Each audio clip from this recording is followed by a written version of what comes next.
Okay, so this is diluting Everclear. Yes. So there's varying directions that you'll find. I'm using Everclear 151. It is too high to make good vanilla extract. It dries out your beans and shuts down the extraction, slows it down. Yeah.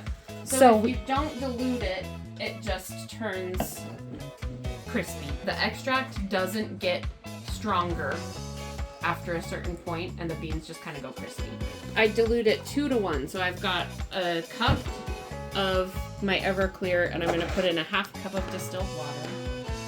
And I like to mix it outside of the jar of beans. I don't know that you have to be that exact. Some people will say to let this sit here for 10, 15, 30, 60 minutes, and that's probably good, but sometimes if you don't premix it and you don't let it sit at all, it can kind of create a cloudy vanilla extract. But I haven't had that be a problem before.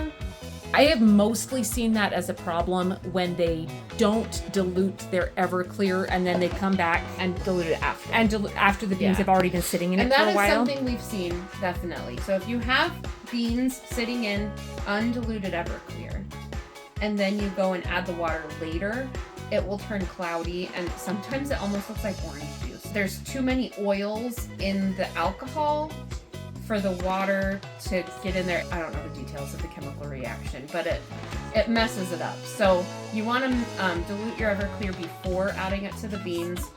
If you just combine them in a container, you can pour it right in and it's not going to be an issue. If this is the problem that you faced, that you didn't know that you were supposed to dilute your Everclear before putting in your vanilla beans, and so you've got vanilla beans sitting crispy dry in a bottle of like 190 proof Everclear, and then you want to add some water, and you do, and it turns into like this like orange juice looking mixture. It's fine to use. It will taste okay. It's just cosmetic. So you can give it a shake, keep it warm. That helps clear it up a little bit.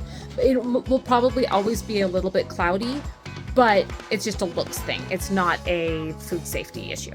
The water, it might get hot. From warm up. It does warm up a chemical few reactions. degrees. Yep. So that's normal. Don't freak out. Just give it time and it'll cool down and settle out.